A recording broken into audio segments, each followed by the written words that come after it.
Salam alaikum. Barin Jahangulu, halbe content. Al vidéo ni, à la partager, alna, benala, kuma quand même fola jang, barinya, siratul rahim, mbe kuma lolema, barin julu joko, alna folo, alna, alha, vidéo ni, na radio kamula ni page kuto le moyenti abena la kikan télévision le ti radio kamula TV abena la kela woleti bari Tintin on a vraiment quelque chose à dire à notre communauté na communauté mbe nyalla mbe la fila kuma do fola puisque jamasi hako tunyen nteren kantana la kumo da mutala depuis 22h30 bari wo hatara hankili konna alphabado be harfukan Facebook nyina na alphabado mamoti numu Cheikh El Haj Mohamed Lamine Girassi na alphabeto na alphaba alfa lemu jahanga dinga be a kuke bi Cheikh El Haj Mohamed Lamine Girassi a kuma fo bi Touba ko to bi ñohum faham ya bali a membe na futa Touba a harfu ke bi mashallah awa jahanga dinga menu be ma jigirin dingira kutenu to mente tubati iman sigi tuba ikanta bara la tenne benge kumo hanati barin fulol tema ni wo muturaya ni karambayati anata harfu kendelelti siratul rahim ya anato le harfulti kambenge ni tebenge ni barin julu jokko anata wo harfoleti hadwan na Cheikh El Haj Mohamed Amin Girassi mbemba baba jamio tobo wallahi aha fasi wallahi Cheikh El Haj Mohamed Lamine Girassi ihi bembalusi hi tantu hi jagi inata siratul rahim ya menti bi réseaux sociaux la nintum na débat na émission nintum ma programmé nte kasi tahol alsi hakotu raison te bending nyimbe mo jahanga nyi senya taho soto nyamenna nyimbe mo leti donc la hido hagole altalama ba ngala hido ta baringli yen signyogol yen kombenara donc wala sikawondin tije fo ngana nganna lahido me ningata ngala timma wo mu lahidi jumanti hadondin sumu jahanga ya sola barinya sumu la barin julu jokola ba hadama dinga dolu batawuli menu ben kilila mbe direct la ntenya la mo hankili puisque do ben kili kanten ala nu annabien mo ndin kanan kili iben na direct le kuntula pa ni mengan kili hantu direct la na dunga na direct tinya c'est pas bon donc al kanan kili numéro membe kirlo la akanan kili nonte na direct be tinya la le ni tigi nya benna e tulu benna e kanan kili ala sago itigi sago donc o kola alfi hakko tu donning mbenala kumala mumma nyoho puisque karamayngolu altala ha kuba lebe tegerin almabi puisque nimmen wulita ase alke adat ala dato ku goseti al sombato ba al sontato isalke dato ku goseti be bata dindim batal ke ala dato ku goseti mogo be la deninge keba ba dinning keba be bata inyatiling ni membe nyalla tohongini nga madron asena kabe karamayangolu atakela alako ate hatoge ahaje bimbe kumala karambaya ko to le bidonding anin turaya alako baringa menu iko na alfaba men nata na alfaba men nata ha harfu bi me kumala walema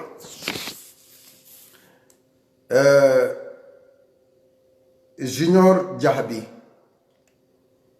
mais même folie ni c'est la mère ok et la mère ok sinon jang radio le mujanti kambe ngin tebe ngale radio munyinti nyinte comme alla Facebook dolde men ni men wulita yi habuton digi wonya no nimbe contrôler ne radio kamula c'est contrôlé licence le bentel bulla mbe kuma do fola fanan nene mafo radio kamula nyin je suis le président de cette radio donc ala yin fama di ni atelebe inyohon bulu ni me barake inyohon fait donc wo kono mbari ngalu c'est la première fois nga info réseaux sociaux la fama kontel mo nda haju fangante poste la puisque wala hadi na jahanga communauté kono la bi ni haje bonyongo membe na communauté kono lodu la ngininge to ngininge nte dantoto nte kebaro dro voilà donc wo kono ni membe nyalla kumala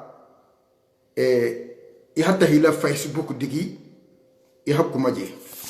jamu radio leti ni c'est la mère ke hala mère ke ni me la mère ke dron alumbe sahuma wala mo bon bi me kumala le mo menu ni be katakan hatuba dugunti bulla tuba mogonti bulla tuba barinti bulla tuba ninko barin c'est-à-dire bari masutungo ti bulla tuba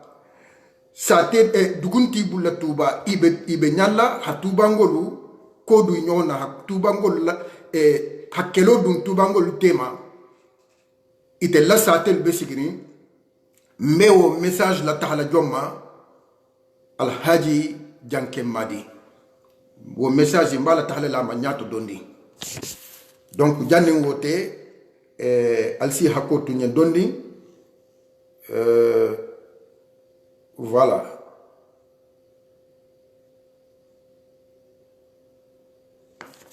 puisque dans le ben kilikan ala ko ngoti gijabi bari nte kumala mbe message le la taala tikima après nga continuer na émission là Jaha Grand Place émission ñi tole Jaha Grand Place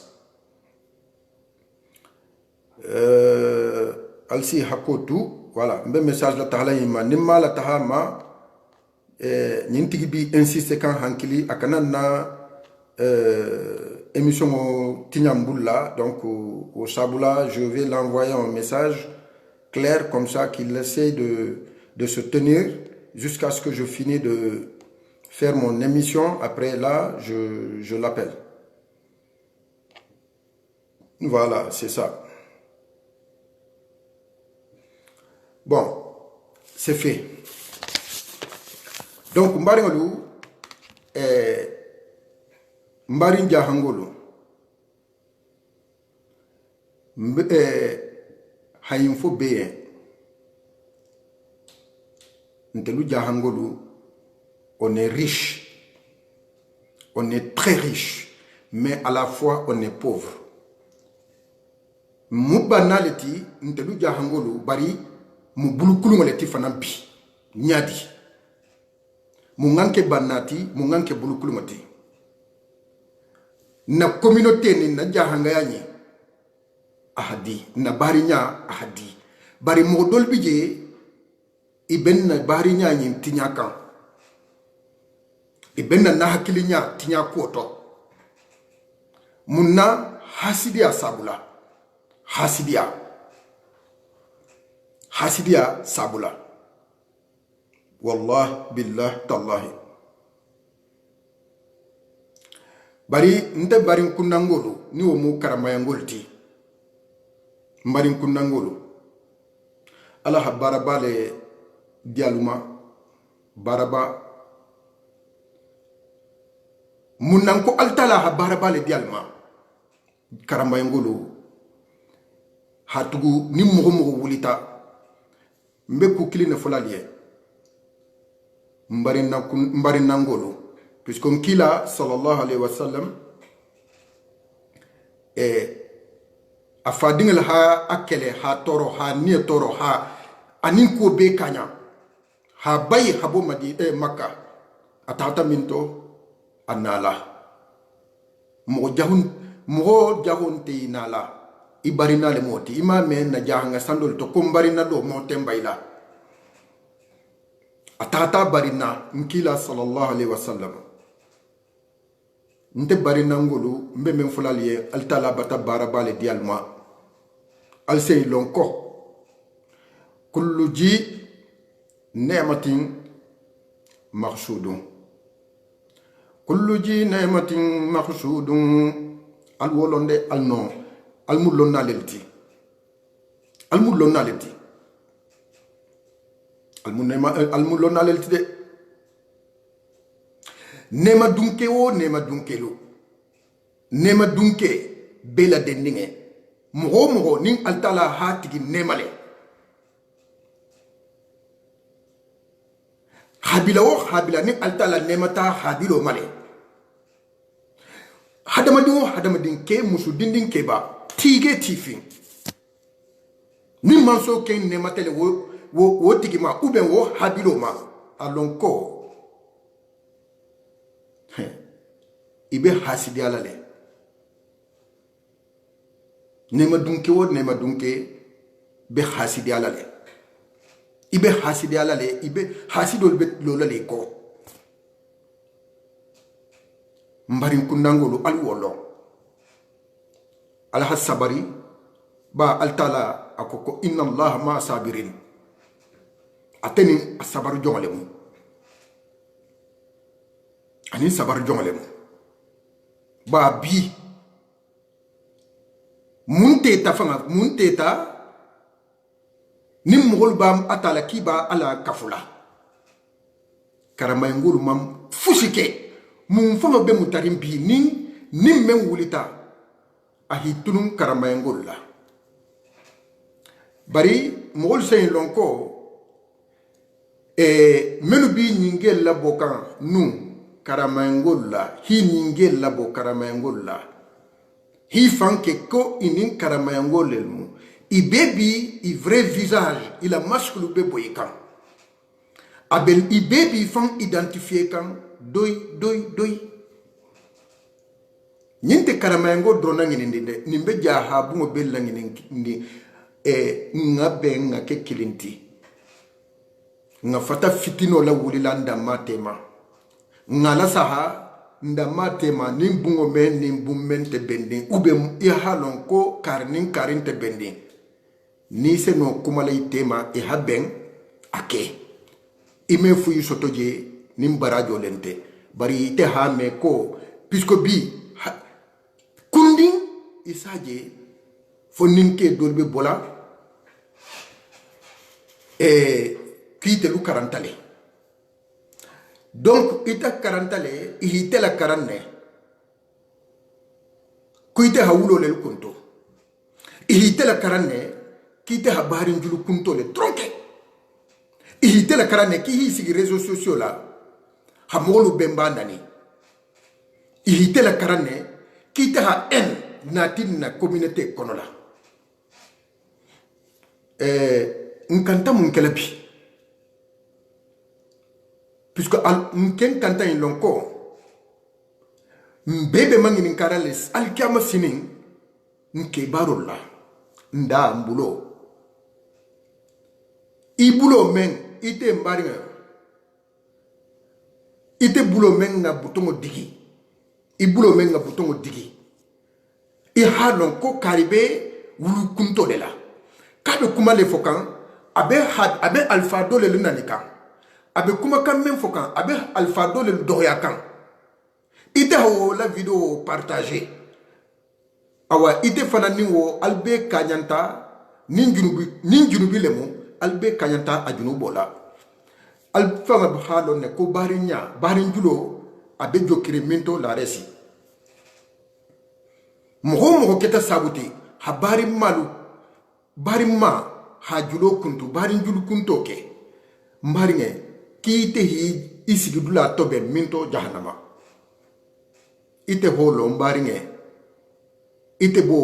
ite be mo be dinninge malon kabe tanokela ite be tego folawo ma pourquoi ko parce que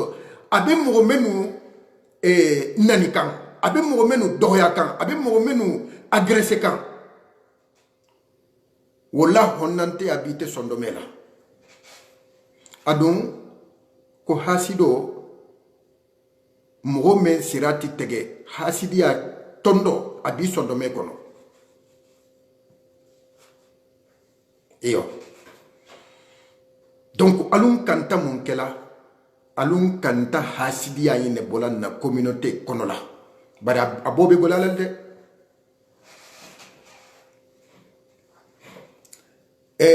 ala lon ko manso mbebe talari minto sondome ni altala hi sondome dada hi sondome ke sondome kendoti na hamen dia hamenke itela ke baro misal to iko mbemba la soirée to bolu karamo ba to bolu na leader le munyinoti mbeda na wolu le matin folo non te jahanga bungoli kono la grâce kunda touré kunda saho kunda tamanate kunda jahabi kunda drame anin jahabi kunda dabo kunda keta kunda dumbia kunda sans oublier les autres jahango kontontan saba anin woroni na mentofo ma mentofo nyimbe woli bonso nyimbe mogobadi awa nkantale nyinu na leader lu na mogoba boyinu ni kotota ni muta aluma Sénégal je woli bungo men bije wolbe bunyari nyamena awa jahango mangala jahango aman kawala mogobama jahango sala mogoba ke mogondingeleti ha bafue ha do ala sa mansia mogolba fla comme mansia nde bunyari mbe doyari bi ni jahango tatilo siwo sima lagine nonte Sénégal jankute inti dinga dile ma ise sika munna parce que jahango bata étiquette jahota hala famba alunga sabari alunga kuma kende foke ngola siya ndama tema na message nyembe tahala alhaji janke madi lema alhaji janke madi hi konton hi tantu alhaji janke madi iksie hakotonti nkoto le muiti na alfa le muiti nte muture leti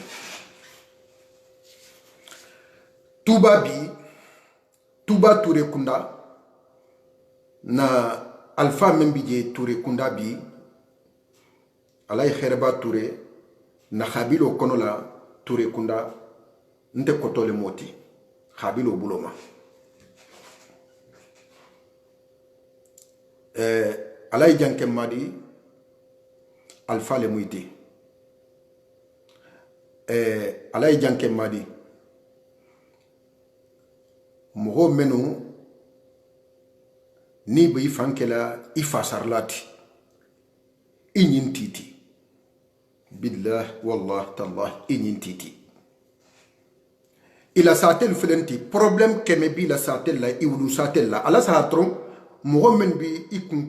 kibi ite defanna kulube wala sate fangala iwulu satel la ube ila bunkono la problème be wala bunkono la ibe korli la bunkono lu régler la iba fule kibi ite ta régler la. C'est-à-dire on réfléchit un peu nous tous ite la bunda bet nori. Imi la bunda balayé hanje senyaye. Tu n'as pas balayé ta porte devant ta porte. Tu dis que tu vas y aller balayer la porte des autrui. Pourquoi? Est-ce que Alaï Djanke m'a dit non, ça? Et Ibe Katalale, ite wuluta sate menna, isotota tubale. Hamegen tuba. Il a dimba al taji. Il m'a dingra non tuba kola presque, je peux dire. Alaï Djanke m'a dit. Awa, moyen dolbije, iba essayer là. Qui bite la face là? Ibite la wulu, iwulu sate ibeje tinyala. Ibeje tinyala, qui bite yenne? Inti yende. Ibila intérêt le noma, intérêt du mamoti, puisque y a long, hasido benyamena, na ha ku kendo je, sate, puisque comme misalto, tuba nimu, horma sateliti. Tuba mu kallanke sateliti. Tuba ni idunta tuba sate fam kono la. Nta nga sanji woru la leke tuba dinko kono mambo. Ngalone membe tuba. Mbemba la sate nyi aninja ha nte mujaha leti. Mbemba nyinu la sate nyi kuba le bije. Awa nyinu hololon kallanke ya membe tuba.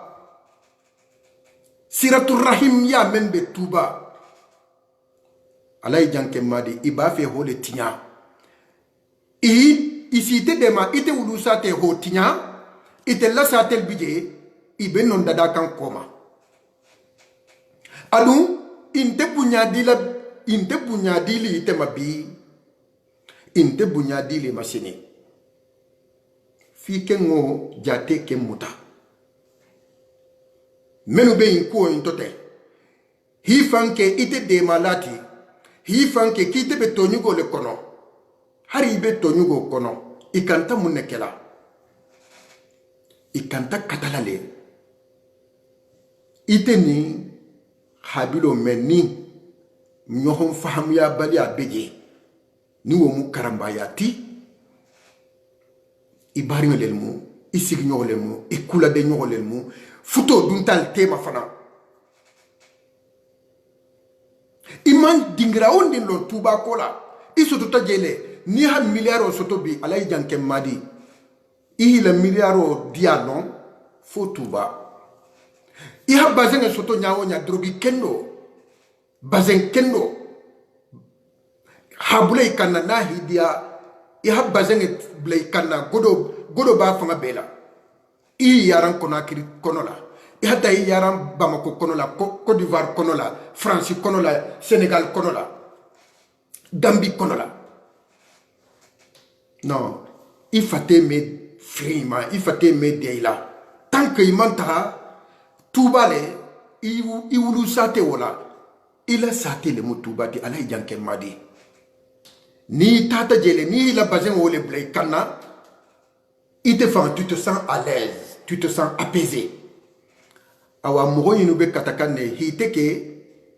bouquet mystère ti. Awa ibite de makambi sini jongalo ni site ni ibite kelela le ba iba fola le kuite kite fana ko bunyale be diari ya ou bien ko ise défaut dobo ite fangala. Défaut, isa essayer ha défaut dobo ila.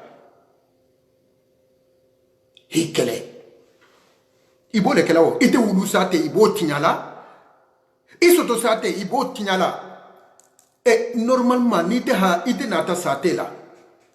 E ha tara bari malu inte bendi. Signoro malu inte bendi. Kuku ketaje. Kukoto la wuli la. Iha mogo je abe kukoto la wuli la. Shentan tahman selebo. Adun. Afotale ko sentano be dankari ko ngasilan fitina la wulo nya itaqu fitnata la tusibanna allazina zalamu minkum khassa zalamu minkum khassa awa wokono mbari nga menu adun iko kite lu karantale ibe nginari nyinna ayandin te kere bari nyin ibe nyinari nyinna halon ko man kan fitino la wulila ibe nyinari ngola ime mo la karan wala itelel be karande ntelunte karande man karan fusi voilà nga melon kenga dondi mem karan mbuluba ni mara ni na salinya ngolon ha français fanan karan ha donni longoto abanta e itel ko kitelu karanta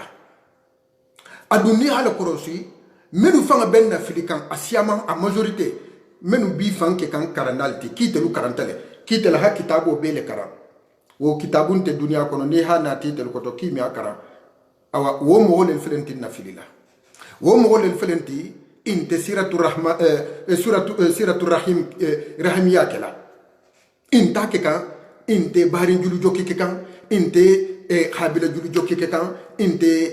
mo flate mo to ben kan ibe mun ke kan ibo contrôle ke kan barin julu kunto ibe wole ke kan mbari njahangolo mbetala majala minto awa alhaji janke madi ite wulu sate le mutubati shentan anata hadun turaya ani karambaya tema bi temperature siamang jigita alunga ke tala salati alunga na ke tala manalati alunga mo kendo lungini puisque a équipe loubé formé quand a équipe loubé formé quand menu se nola tala habun flo nyinte mo tobe benga hadun tuba nu nterembe nyame na ngaki onya tura yango habo ahala drogi badun ala bazen kendo ahabo santo hajigi han dugula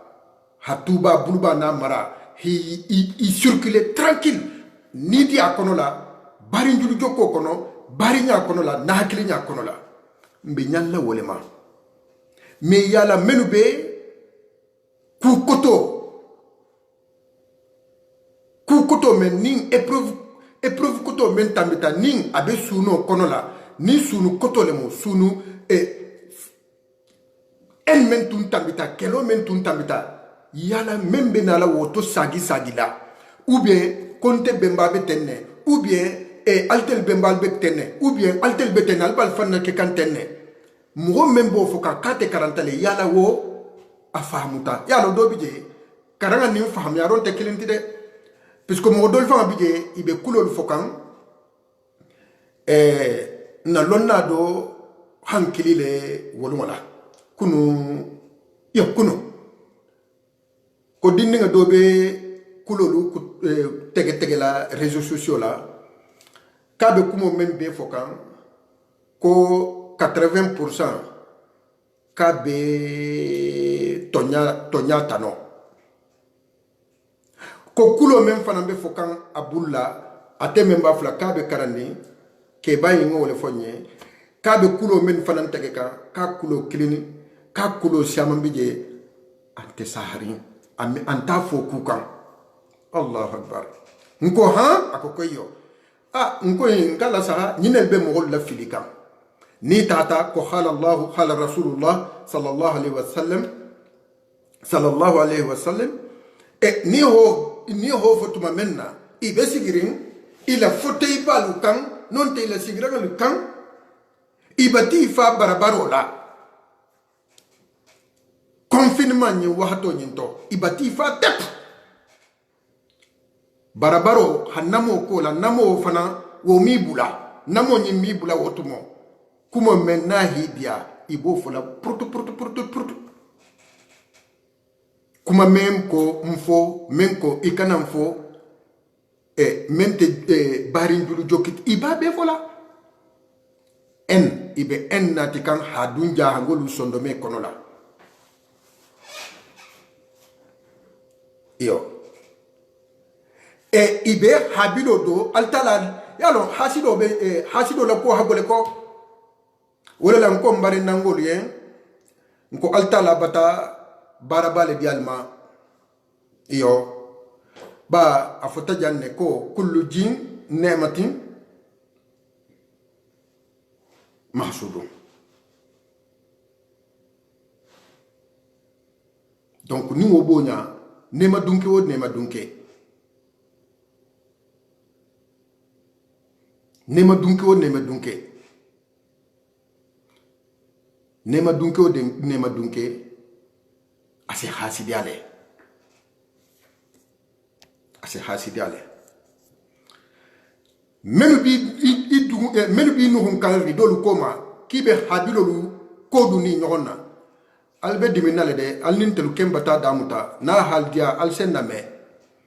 Puisque altel menu be altel menu kuma sifa mandi menu ye. Puisque dolbije intenyalla le fanga menu te tuba fanga inte sigirin tuba intenyalla tuba le fanga hat tuba fanga benga hana tuba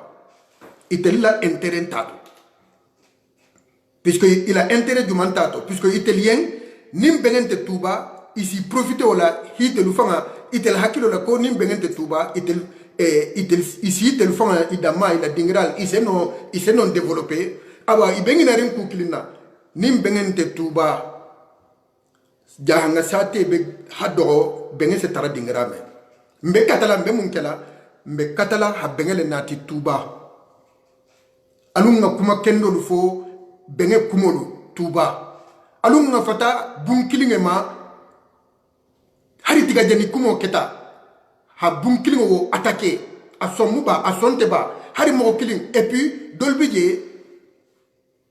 imam kusan kelo fangala imam kusan fanga itel ise munke comme faiblesse ya le muyinti ite kilina kelo ha ke jama keloti hisigi hi fanke victime ti kite be bele la kelo la ha jama ha kelo jama kanke ya. Ça c'est de faiblesse ini membato ikilingi la kelo ke ba bari habilo beta ha kafuitema hi fanke kite be habilo bela ite kan alako imagine ise kumo menfo ko karama ngolo ki bi fan ki be mogolu ke kan jogoti Allahu akbar aman soto bi aman soto sine karama ngol nene man mogo jonya mogo ndeke maje mame ngasanji wurulo menke tuba mam jonjeje mam moje ba jonya la nkenga menje ibe mogol la karana talibo be bokan janga be ibila karana ibe barinjulu jokola ibe mogolu de makan nkengoje bari imeo he bungo bele la dendinge wo bunte kering mogo kurunte bum men kono mo kendo be bungo be kono mo kurungo be bungo be kono fo ngole lon kendo be janga be kendo se kurungo soto kurungo fananse kendo soto abo nyaade wo kendo wo se kurungo soto kurungo fananse kendo soto awa menu bi inu kan ridolu koma kuma sifani ase ga wole la parce que itelel be koma intenyalla benga hadun tuba ibe alay janke madi ke kan buke mystère leti ha ese kibo de mala ibo ni ahabilo mogolu ni wo mukarama ngol ta karama jaha turani karambaya iba ese la holu ble nyonna mbaringe albe korilale albe masque men tun koma menu la bara munyenti kibe karambaya anin jaha uben karambaya anin turaya kibe wolu blali nyonna ki déjà missile me afanga haku folo men kon parti prisia ite tata habila flabi nyonna ihata wo satela imanta hari habila do mangininka mumblati tema ite nata dron do hata fo yendron kiti sinkilinge ite hola kiti sinkilinge ite koko do le tonya batu ihatonya ta hadi doma Allahu akbar ikengi tobende alkiyama be silale alonko ibe fahalale alon menna baramoti de mbolema ntel memo nani na jahanga le hamo bentelula me nyalla le bengele hadun na jahanga ya kono fitino wole kanyantante lu jahango lu yembi nalu ibe wulala ise ta jahanga sate do labi musol drone bije anin dindingolu abebe wulala e konte lu fanan nata wulala jan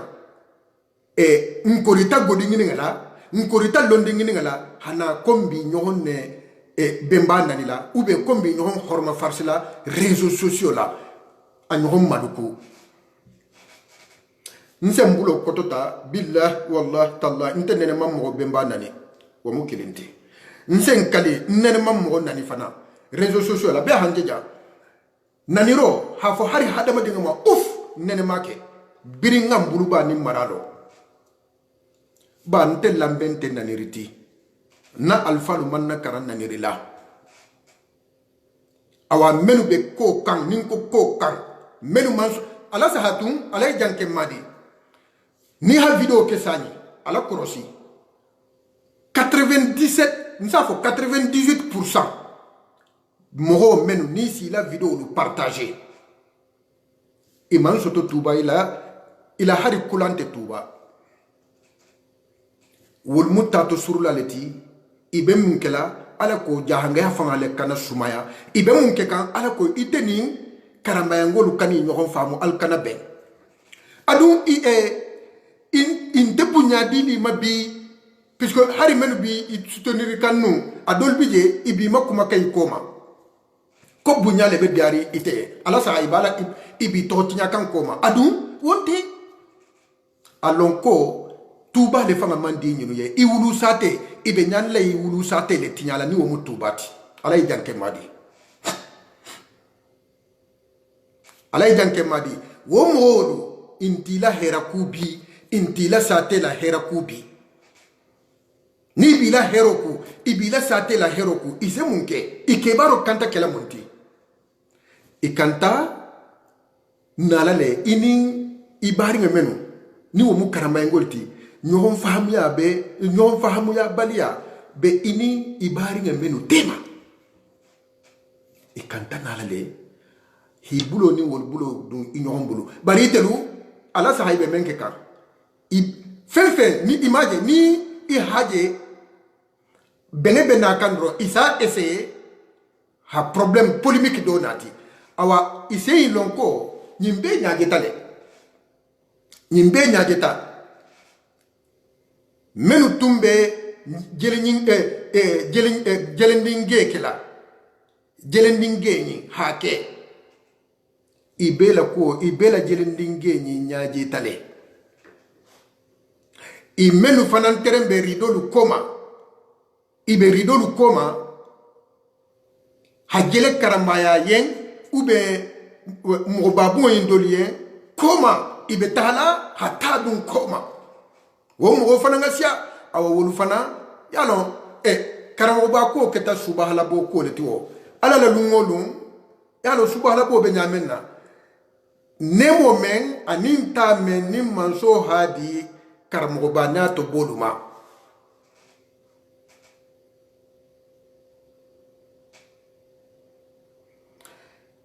mogo menu nin nemo altala ha nemo di menuma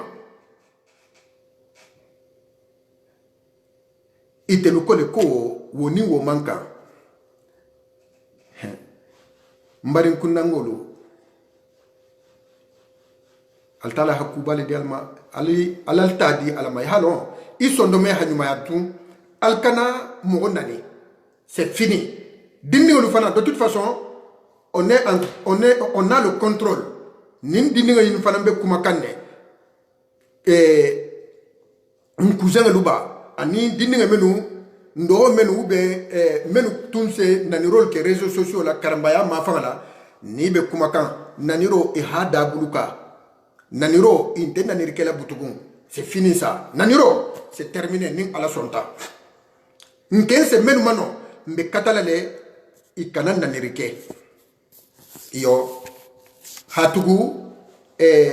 ni ingane ta hadi altalama altala lebi ikonyo mutala altala lebi bulo mutala ingane ta hadi amatu c'est Dieu qui a le contrôle C'est Dieu qui va te tenir c'est Dieu qui va te tenir, qui va te têter. Personne ne peut rien contre toi. Inch'Allah Rabbil Ibadi. Donc, Karambayangolu, Mbarinkundangolu, Alninta, Halonko, Morobabun, Nema Dunke o Nema Dunke, Ning Altala Nema Tima, Ibe Jaho Sotolale. Imagine, Nibe Mogol Nyale, Mogol Betarliko. Donc, Al Sabari. Al Sabari. Et Jaha, quand on pi sabani woroni, ime wo bunnabo jaha konola, wuli ente men kono. Antije, abe wuli ba, bun. Jaha bun yimbe wuli bun. Jaha bun yino, abe mwoba bun. Alasa, karmwoba, anata men na tuba, ahamunke, bi commandement, la hiditan, aho le city. Anin jono ha wo la hiditan wo city. Alno nambe. Jaha wuli bi worula anin fula. 72 cher abe fodie abe sita altalama jaha alfa wolo. Wo konton tan sabo fembe jaha konola. Jaha ngo konton bila. Be jaha composeri nimbe alfa do killing terembe dolbije fula asaba mais abido beje dile lahido be sitika minto ko lahido men les 10 commandements jahani karamobani jaha alfalo e halahido siti dingrame ni ha karamobata hake ila giditi ninko gidi alors ni salo be kelate fo almamo le hatara almami flanti jede almami kilin nabije almami kilin iha karamo bata hake ila almamo di ninku ila almam ila nyato ngoti adu asiye nya hakan ala londo nya hakan ala nyininga nya hakan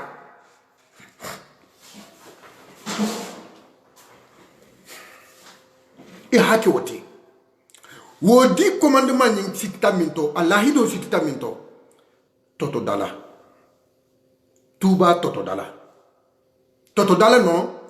ko ndinga de ko le tumu ko men toto le tunga siaji ko toto le tunga e allahido yin sitijele na alfanyino jaha fodie wuli bi worula aninfula hakafu karamogobama i wuli bi worula anin saba menga lahido siti toto dala i halahidi juman siti je tuba constitution jahangaya constitution barin julu joko ha mislime ala sabati ha karanta la sabati ha londo la sabati ha karanga anin barin siratul rahimiya hala siya hala sabati minto jahangaya kono tuba kono la habe hakedi kalama nano nyimbe hatosigi jaha kalama nano be hatosigi karambaya bundulo nyi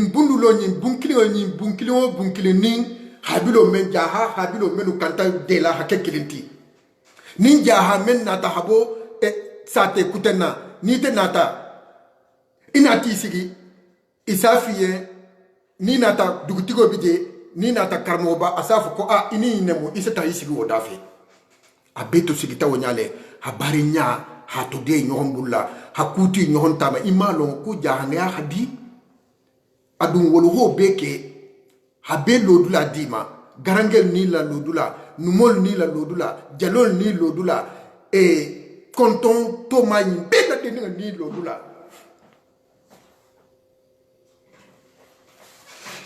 ntelu bi mogolo eropuna sabula na alfa wulu wolo habara menke kombo bafela inim telunte ibemba wolebe puisque ihalahido menke ihalahido le sitije bonso keta sabute ha kelola dun jahanga ya kono ihadanko menke je adanko est-ce que asilafo melu be wulu kunto lu ke kante wala la mo dolbi je man tuba histoire le lo Maringe ni hatuba histoire lo imi signa blato ime kuma dolu fo.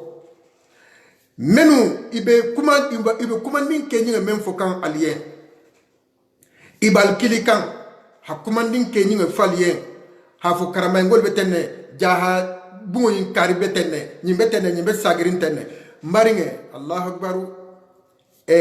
wala la ikoja ko kalmatul tayyiba sadaha kuma kendo afo mu sadawoliti iteyen ise sadaho soto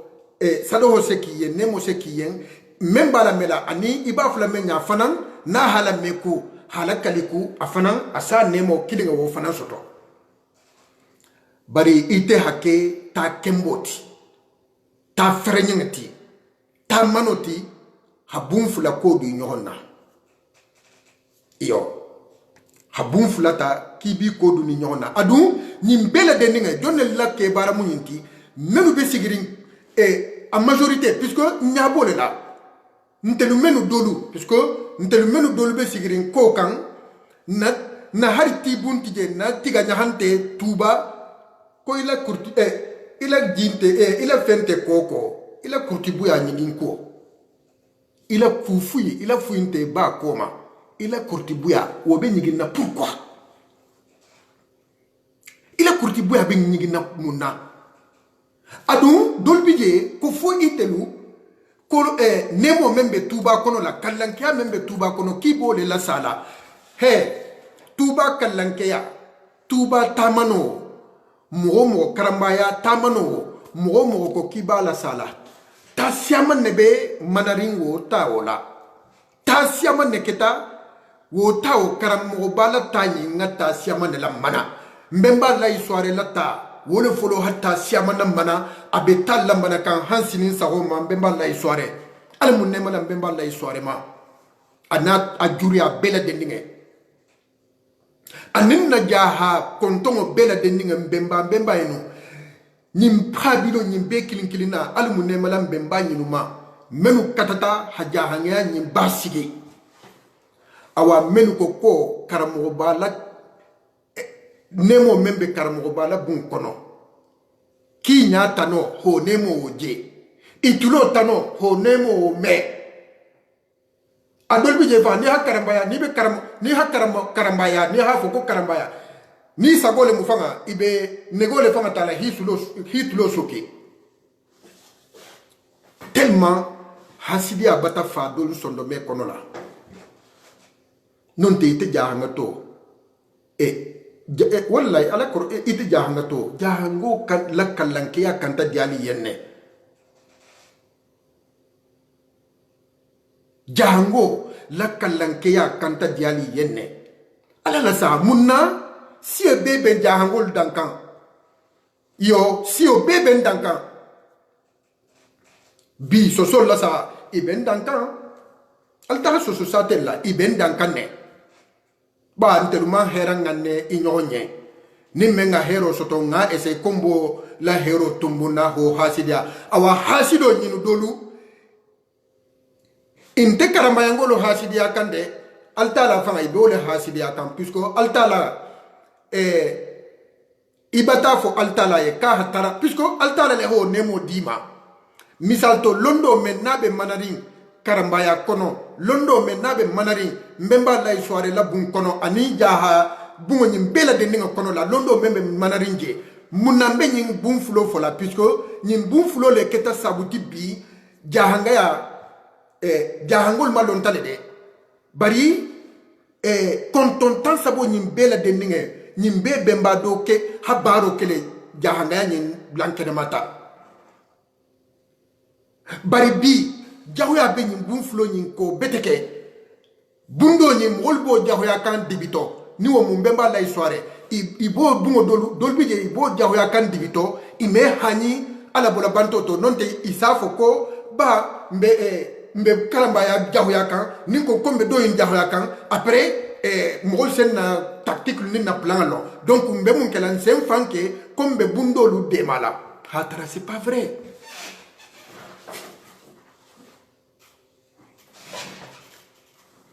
Awa alunga dabuluka nanna kalanke mettre à la personne à la place qu'il faut na jahanga bungoyinu na lonna bungoyinu na wali bungoyinu ni bunya hi kotota hi ke ko beti bi ala la sa mo nte silandi jahangol nyabi butukun horomo do yata jahangol bulla butukun munna ntelu dolu dajigo sabula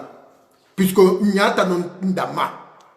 ala la korosi dron hari franci jang abidjan meke fusiti isaje bunkilingo konola nin do ha hero soto isaje do se na hakilimalu be fa hakilimalu do ha hero soto au fond de lui-même abenyalla do yinta hana do yin hero membo bulla akana soto de atele bo ta tala wo hero ha bo bulla ate wo hero soto man heranga nem ndamayen bi tout pour bi c'est même faudron jahanga kete nyamena tout pour moi rien pour les autres ndaha besoto fuy hana di do ma membe do bulla ha bo bulla ini wonte de ini wonta nya bola de wotigi bulo be jom bulla manso yi altala le bulla ite ini altala le bo nya bola butugo ni wulita i sigi ha hasidia drogo dum ha hasidia fugula dum hi sigi kite be lonni ibe bulo do kuntula ila lon puisque ya do so fo le ja lonna ine siaman ben na jahanga ya nyinti nyaka alonna bente de puisque lonna siaman bije ibe katakan bari lonna menu nimbi je kan bi ibe kumakan adolu ibe kumakan ila kumakan ite teben kambe natikan ibe agressivité natikan ibe wulukunto natikan kelo abata kanya jahanga dinga beye covid-19 coronavirus wole ben na communauté kono la bi na dunia nyin kono la bi ala saha bi franci jan mo mebo fanga voilà démagogie te jango ni tala mela dron fayda mbotumo voilà sinon ngi bloqué tonya ya do dolbije tonya mandiye tonya dolbije dolbije tonya mandiye i hakkaramba yangol je mogo men dolu fanga bi jahoya kambi mogo men dolu bi jahoya kambi ni hala korosi fanga ila nemo sitale wo dolu fanga ma billah wallahi tallahi karamogo ba woli lemo karamogo ba nato bolu mogo ba lelmo jahabo nyi be molati mais mbe kumala karamogo ba le mabi voilà wala lamba fola karamogo ba billah wallahi tallahi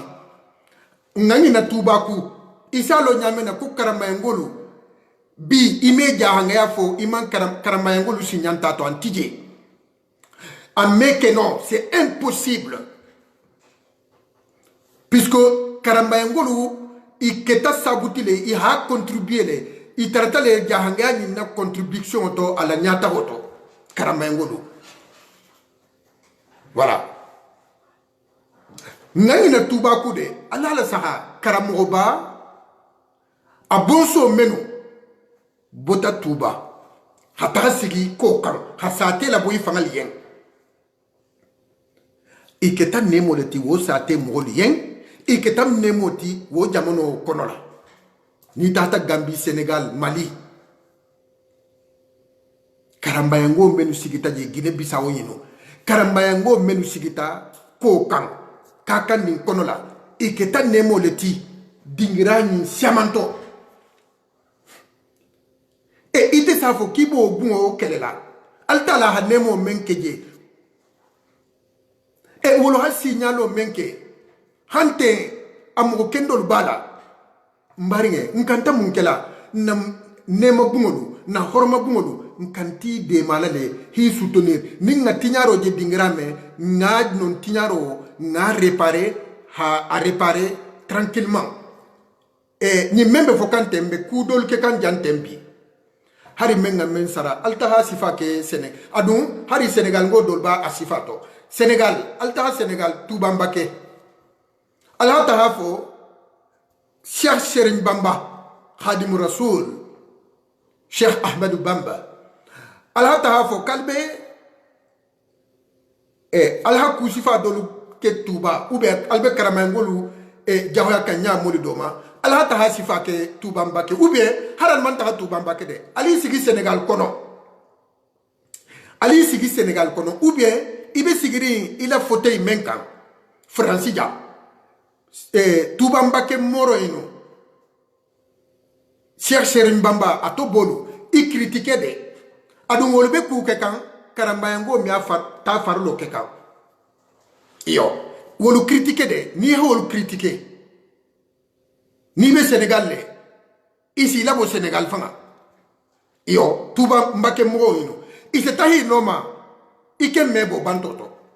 foninke do hi lole ha Cheikh Ahmadou Bamba ha doya iko bi mo dolube karamo bayinu anin na woli bayinu menu tambita jaha kono lay bi doya kanya menna mo dolu ho kele i hamunke billahi ninketa Dakar mais histoire de me raconter quand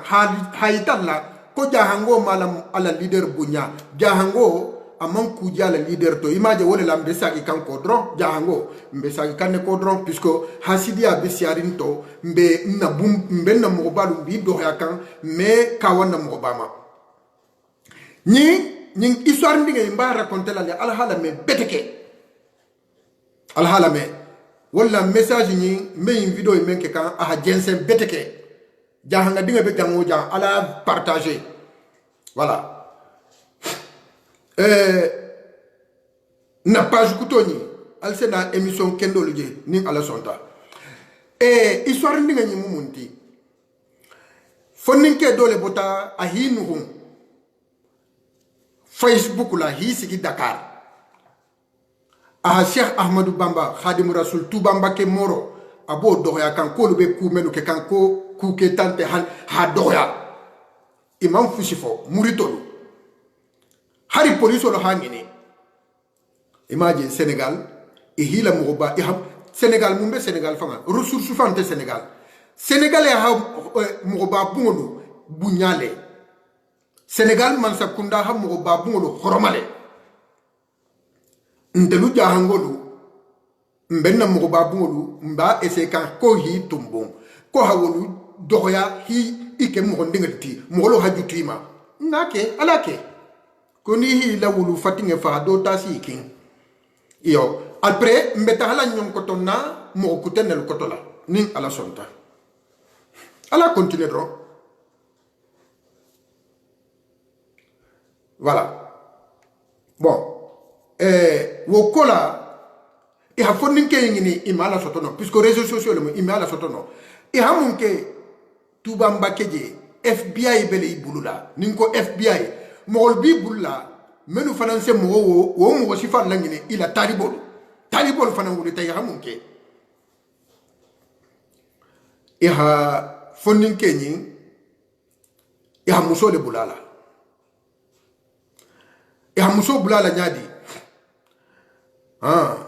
mbaringa ite memba asafe kan basinte nte kense men fiendron menu be ko kan intenyalla turani karambaya habe ibe nyalla division ne matuba intenyalla tuba la kalankiyama intenyalla horomo membe jigi kan tuba a hajigije nemo membe jigi kan tuba intenyalla oma voilà donc wole adolbi je hasidi abe farito tellement imala bono nyamori doma ibe prétexte le ngininka ha bumfulo yimble nyonna mbaringa ite membe ko kan di me nola turaya nin karambayal kuma kendo foli tema ya haben hakke kilinti ni men no wokela ihide ila sa ube ihila bun kono ko ni ikusan ku to bengala ila bun kono tobe ni kusan ku to bengala ila bun kono tobe ni kusan ku tobe na ila sate tobe iha tuba tuje tuba ngolu sa tobe nonte barim betolu jahanga betolu alpha betolu menube ko kan nibe ibe hamberi ibe nyalla benge hadun turani karambaya tema wolu sena isa kumoke se benge kumoke mais ni te men no la ben kumoke la fo ite ko le ko ite be tale duna wolu si ko du nyona nyamena mbaringe i bye bye bon wokola mun keta e ha musole bula fonninkela tubambake ila talibolo ha musole bula e ha tactique leke musunninga dole ha kamarinninga nyi musunninga yimfana video doke ha message la ta ke ima ala privé la ko ki te ha menketen ki mukke fatinga leti ko nyim bi fankela monti ki bi fankela ki telel hafisa beti ki telel fanga ko muslimi afanga jigiti telel ma ou bi fankela monti ko murito bi fankela monti ko Cheikh Ahmadou Bamba la mugol bi fankela monti kamaringa sumutundinga yimfana wo message wo la taha kamarindinga yimma ala privé la kamarindinga ko jaha kilinte ni nukele kan ko ilode ko c'est vrai hein? Voilà depuis kamarindinga ngaje musole mu anase tout la message la tahli norma et c'est tout la message la tahli norma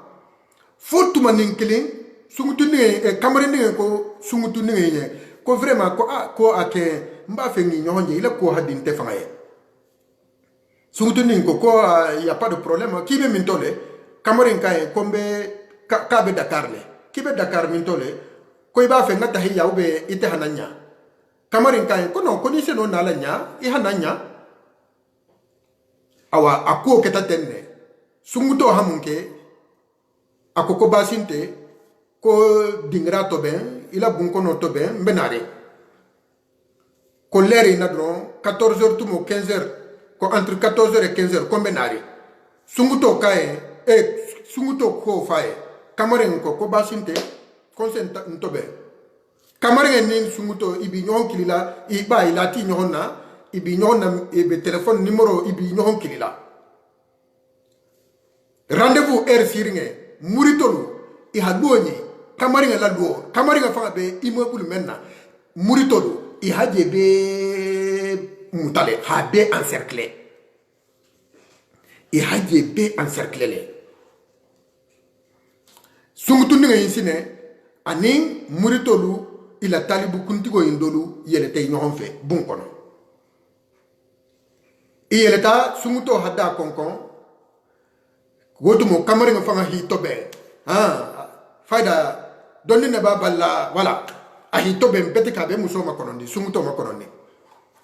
sunguto hada sone a hakilo la sunguto drone bije hada ele dron anyani murito bumba idunta dolbe koto kibe kamarin fanga fahalale ha faha ba ho kumo fo awa munketa sunguto yenga munke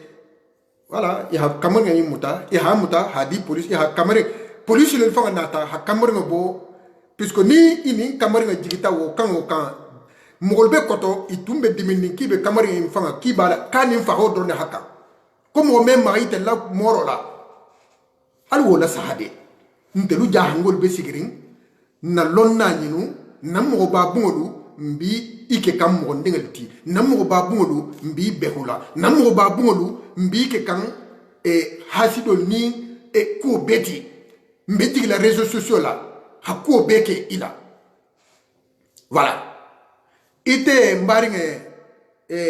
altel sifalu be tahakan kalbe janke albe alahaji janke madi trompe kam altel mo sifalu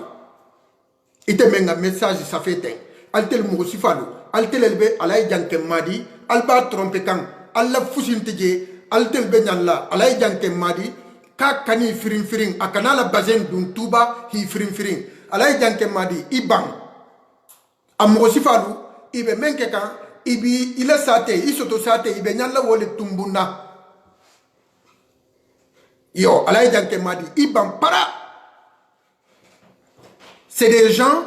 ils sont là juste pour diviser. C'est des gens, ils divisent pour mieux régner. Ils va faire régner les. Il te fait un hakilo jonya ici hako tunye wo mola. Puisqu'on te gros mo hafwa mandinye. Mais molelmo mo sifainu c'est des dangers dans la société garanke. Yo. Nte muture leti et jahabinin touré c'est la même chose. yo Touré mande mori anin jahabi mande a bekilin ndelu jahangolu bekilin donc man fise nyonti nga fise nyonti minto nke baro anina image bulukono ningalu ninko man fise nyonti c'est-à-dire bari fisema fisia be dingira me ite be jete sani do ha kitabo do sita nyala be altala batula ite siti nyala be ala kuta kuokela ite ninte se kilinya me kilinya altala ya fana munambe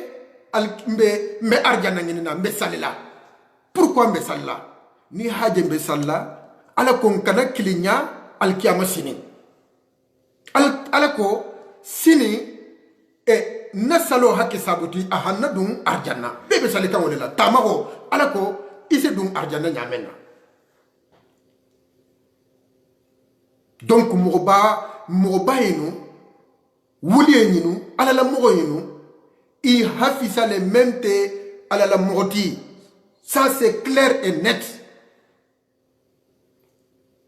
même be sunkan abe salikan ani mente sunkan ante salikan wolu se kilinyano ime kilinyano ni himangini kaya hafo ko Touré la hafo ime kilinyano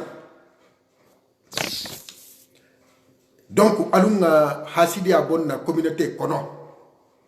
alunga hasidi abonna communauté kono na benge kumo nati na kambenge ninte benge nati ndama tema ni haje mo flante benni kata i haben réseaux sociaux nante mo ntene ma mo na les réseaux sociaux la nintela na ni rikanga be mo bulla réseaux sociaux akata hari par téléphone na be mo bulu alata ala hala réseaux sociaux ka antije mungoke dajigo kendo ya alfa menu be mbulu i hadajigo kendo i hanna karangolela i handajigo ndile donc wokono alunga hasidi abonna communauté kono ning altala ha londo di memma i hana hasidia ifana nga takede ifana nga ta sifa nyini ifana nga ta nyini awa nite dunkole ko ibe nyalla hak karamo bala tayene la sa imi ala sa no wo da fo nyon tila ada fo nyon anti bulla iyo karamo ba anato bolu habi menu be asilo kan habi billahi mo me fui no ima adun mo sonta mo banta i ketale nemoti na jahanga communauté nyin kono la karambayango lu menu hake alaye hadi alama hatu alaye hake alaye ikitale nemoti misili moluma yo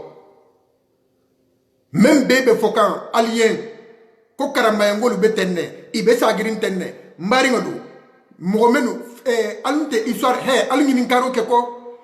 ibe femmenu fokan a majorité be mu tonya tanoleti tonya tanole mo asiamanti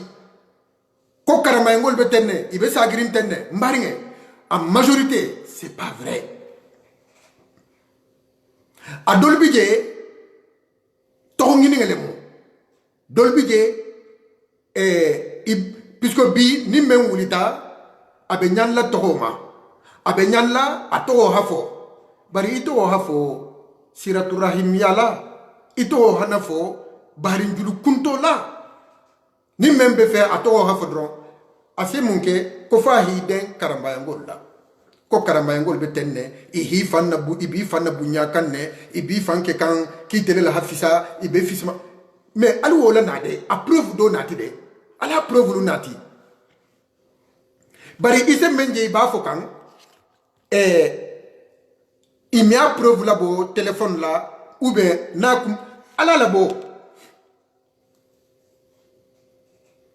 anim fana alkana karambayango be gosi busa kilingala mo kendo be dingira be mo kurmo be dingira be dol fana bije ise munke nini mo kilimbi nyona ise karambayango be ta ha gosi wo busa kilingala la alwo dabuluka woliel bele karambayango kono mogo bal bele karambayango in kono mogo kendol bele karambayango kono mogo bele je iman réseaux sociaux ko fanga don i hamullo signalo ha altala tara tuba frenti bi coronavirus ni membe mutari tuba ala la lungolu ibe arhan karale la tuba alfalu isima de dingira kline ha arhano karan alako jangaru jago men nabe dunia fanga siring anyala na ha dunia fanga beta ha be condamné alfalu tuba je ibe doa kan fo altala men se jangaru jago nyin so bonna ala la lungolu ba keka dindigalu fanan be karangala dindigalu fana suosu ise fongole karan doaranga do bije karan cheikh yedali ha doaranga do le dada karan cheikh yedali kubia almunemalama kubia yedali guli bamburamba muhibbul mustafa sanadi kubia yedali ala kubia yedali ala kunya be me nya sifano yo latifu manso mbena molu to kilila wo molu hormoto fise njidi sija nin kende akata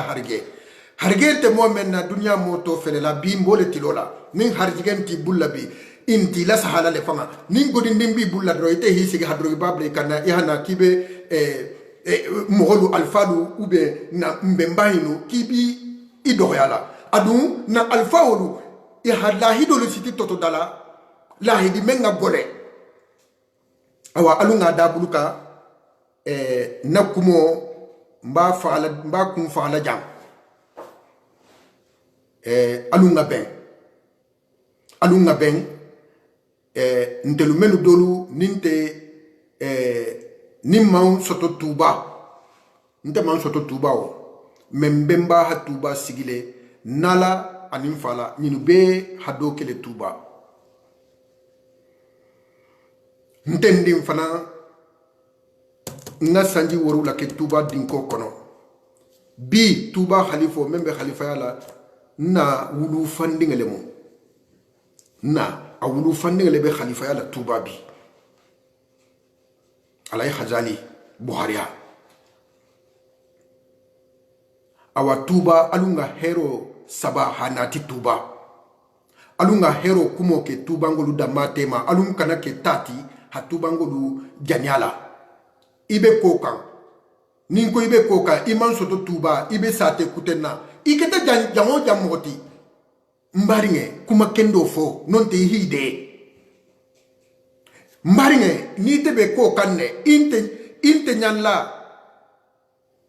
bengele hana turaya ni karambaya tema ide isinya ite jana disqualifier le ifana ipati fan disqualifier turaya anin karambaya na hakili fa hakili sentani men nata ala mu sentani wo ala ma singe katila akotola hatura ngol ni karambaya ngolu hi blodu adum alsaje de menu beina nyimbe bandale billahi kunti ye memme ban nyimbanta fanga abanta nyon famia bali andi membije habi mo do be insistering awa menu be yin kusifa dol kekan ibe mun kekan itele tatu surla yino ibe komale hanyinu ble nyonna itela sate bije ila bunkono bije non te bendi ime kati ila bunkono dada. Avant de dire que tu vas balayer la porte de Alaï Jankem Madi, Alaï Jankem Madi, Mourol Bela Boula Mensa la Bunda balayer, non, Allah tuje, tranquillement. Anin Karamangol Fanambe Benale, Tourangol Nin Karamangol Be Benale Fanam. Sentano Membie, Almu Sentano in Singe Katila, Habulo Kati,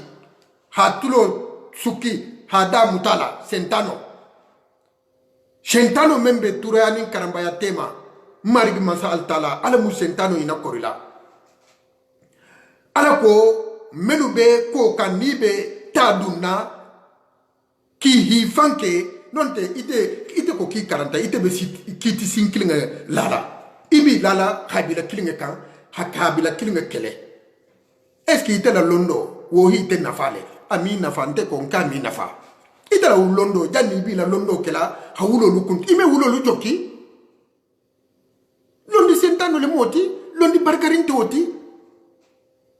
londi barkarin ase munke abe mo membulla ase siratur rahim yaleke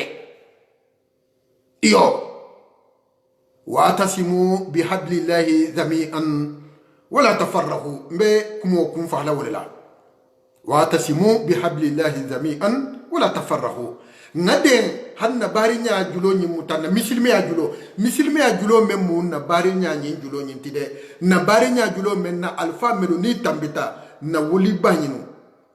باك بلس 10 نو مولو سوتو دي باري ايكتا سابوتي حاجه ني باسيكي awa wo alfa wolu horomo ni barako sabula almu jago la korila almu sentano la korila sentano be menu sondome fananto ni be kataka ko turaya ni karambaya kila benge kika na be almu hakili nyuma dilima hi hakilo mayelema benge kumo haduida alanu بجاه رسول الله صلى الله عليه وسلم donc wokono mbe baringa be kilila be la deninga alunga dua tuba hasumaya ala la krosi depuis tuba fitino indamu tata ala hajja hanga sate jumanje abe kalmeri nyamuli doma awa tuba alun kanta tuba le fanga benga hanaje mo ninga ja be bembalia aba kumo kekan habila flo yintema ni ignore ni zappe hi bonna moyal konola hi bonna kumolu konola iyo donc al sago barin julu jokko alunga ke na misilme a julo ni mutaha joki wata simu bi hablillahi jami'an na ke sabuti ngoke ngade ha misilme a julo ni muta habari nya julo nyi muta hana hakili nya julo nyi muta hasigi nyoya julo nyi muta hakutu nyonta mo julo ha muta nana fatan wala tafarrahu nkana fatan ntelu mansia nabe ngake kilinti kakande nga leader ba do tuje Touba nga leader ba do tuje Senegal nga leader ba do tuje Mali nga leader ba do tuje nadi nyinu be nade hambulo du nyombulu mbekela koko jama kono jama dam fatan kanga lese bo bari ni te haje kono do dam fatanga wulita ite hana ihila murundinge ila londi sentani murundinge taki ho dam fatanga tege haboje wosi tahano ba ametano alunkan na londo luke hawulo lu jokke alunganna londo luke habarin julu jokko ke wallahi Cheikh El Haji Mohamed Lamine Girassi alfa mena a harfuta bi Facebook la Mohamed Lamine Cheikh El Haji Mohamed Lamine Girassi ha nyaje le bota akasita ala video kono nyaje le bota akulumo bota no ahansunu benge be diarim be awa wola kumo nyin kola ise mogoluje bengente diarim men yen ise na wo ke bala kumo fanga isa boycotté sani imi asembentia ni rien habi ise na itelu ila mission momenti ko hatuba tinya ila mission momenti ko karamba ngolo hanabe ila mission momenti ko karamba yanga yanyi ngatinya imya nono billah imya nono karamba yanga yanyi abe denis dunia lela dunia sien nin dunia banta karamba yanga yanyi seba yo mais fanin dunia imbe be kering abe existering karamba yanga yanyi be exister lale donc fisa ihi fonyo mbaringe ala sago isago donc habi hadwa alamu turani karambaya benna alamu benena tila tuba ربنا آتنا في الدنيا حسنة وفي الآخرة حسنة وقنا عذاب النار وأعوذ بك من فتنة المحيا والممات ومن فتنة القبر ومن فتنة المسيح الدجال ومن عذاب النار وسوء المصير اللهم اجعل ما شاء موافقا لما تشاء كلا سيرا ما شاء مخالفا لما تشاء وما أنا حتى شاء خلاف ما الله يشاء الله جل العبد وشاء ما كان إلا ما تشاء فلتف بنا فيما تشاء وما تشاءون إلا أن يشاء الله رب العالمين اللهم صل على محمد الفاتح لما خلق والخاتم لما سبح ناصر الحق بالحق والهادي إلى صراطك المستقيم وعلى آله حق قدره ومقدار اللازم إن الله وملائكته يصلون على النبي يا أيها الذين آمنوا صلوا عليه وسلم تسليما كثيرا سبحان ربك رب العزة عما يصفون والسلام على المرسلين والحمد لله رب العالمين شكرا بارك الله فيكم مبارك بيت تانتولا بارك منو نيسي نا فيديو ني جنجي منو be video ni na radio kamula video lu partager la mais nginal kuno puisque ni haje na kuma kanga be si kan dingira jangal to ala ni alla partage albo partage men fanan ke kan barajo le bato parce que ni do halame ite ha partage do halame a kuma kan do tato a conseil do sotato ou bien a hala liri do soto je a muna fanga do soto je mbaringa ite ni wo be killing a barajo la donc ala sago al sago mbata sewa menu ben na video nu partager la al video ni nu partager ntele mu kilingti ntele mu na haklimati jahanga dama nkanan tulolo menu ko kibe nala habun fula ko du nyohona ou ben kibe nala hatuba tinya kibe nala habembalia installer intenya la bemma few tuba puisque wo mo le be kerimbi ala muy hakilo mayele mala e hakke kuto benalti ala nu annabiye mbe wahato mento ten sunkaruma kono fayda mbolla awa sunkaro brento abeduna awa alum kana shentani kumolu nati na kawndrol kono alum kana wulu kuntol nati na kawndrol kono ala nu annabiye بجاه رسول الله صلى الله عليه وسلم بحرمة الله لا إله إلا هو الحي القيوم لا تأخذه سنة ولا نوم له ما في السماوات وما في الأرض من ذا الذي يشفع عنده إلا بإذنه يعلم ما بين أيديهم وما خلفهم ولا يحيطون بشيء من علمه إلا بما شاء وسع كرسي السماوات والأرض ولا يعوده حفظهما وهو العلي العظيم سبحان ربك رب العزة عما يصفون وسلام على المرسلين والحمد لله رب العالمين شكرا بارك الله فيكم جزاني الله وإياكم خيرا